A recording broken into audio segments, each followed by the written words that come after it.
तो जी सालासर धाम की यात्रा करके अब हम निकल चुके थे अपने अगले सफ़र पे। तकरीबन 1 से 1.5 घंटे का सफ़र तय करके हमें बहुत जल्द देखने को मिला श्याम द्वार। जी हाँ, हम खाटू श्याम पहुंच चुके थे और 9:30 बजे जस्ट एंटर ही हुए तो पता चला 10 बजे मंदिर बंद हो जाएगा। हमें इस टाइमिंग के बारे में कुछ नहीं पता था, इसीलिए रोना खूब निकल आया कि कहीं आज हमें दर्शन ना हो। लेकिन हमारी मेहनत सफल लाई और हमें अच्छे दर्शन हुए। भीड़ बहुत थी। मंदिर से बाहर आए, कैमरा बंद कर दिया था उस टाइम पे बिकॉज वो दर्शन के लिए इतनी दूर से आए थे। फिर उसके बाद होटल में रूम बुक किया और कमरे में गए, बच्चों को किया सेटल। हमने गाड़ी में ही सामान छोड़ दिया था तो बच्चों के साथ मैं रही रूम में और इसके पापा लेने गए सामान वगैरह। और मतलब हमारे यहाँ पे 12 बज चुके थे।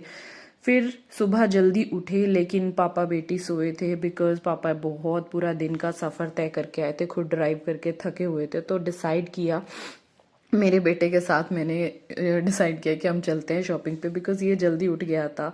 तो होटल में भी बैठ के क्या करना था, तो बाहर का नज़ारा बहुत ही अच्छा था। इतने लोग थे, इतने श्रद्धालु आते हैं यहाँ पे, मतलब देख के ही मन खुश होता है। तो हमने कुछ टॉयज़ लिए, कुछ सामान लिया, कपड़े चेंज किए, अपने सारे सामान को साथ के साथ पैक करते रहे और गुड़िया के कपड़े निकाले थोड़े मोटे बिकॉज बाहर हो चुकी थी बहुत ज़्यादा ठंड। यहाँ के मौसम में और पंचकुला के मौसम में ज़मीन आसमान का फ़र्क था। तो गुड़िया को करके रेडी हमने सामान वगैरह पैक कर लिया था। और हाँ, हमने मॉर्निंग में फिर से दोबारा दर्शन किए थे।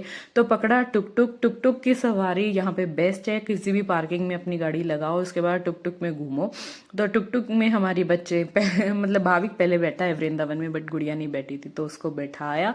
उसके बाद वहां से निकले, रास्ते में किया ब्रेकफास्ट। बहुत टेस्टी पराठे थे, शुद्ध देसी घी ऐसा लिखा था, तो बाकी खाटू श्याम जी जाने।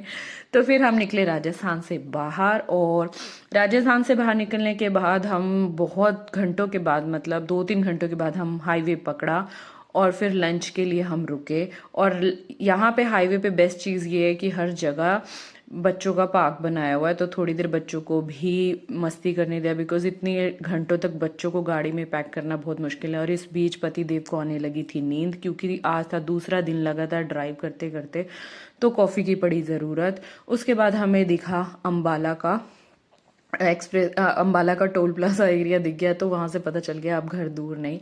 और काफ़ी घंटों के बाद हमने पार्किंग में लगाई गाड़ी, घर पहुंचे और सबसे पहले चढ़ाई खिचड़ी, चेंज किया, सामान साथ के साथ गाड़ी से निकाल के लाए जिसमें हद से ज़्यादा तो खिलौने थे। खाई खिचड़ी, गुड़िया को खिलाई, भाविक तो सो चुका था, किया स्किन केयर और चले सो।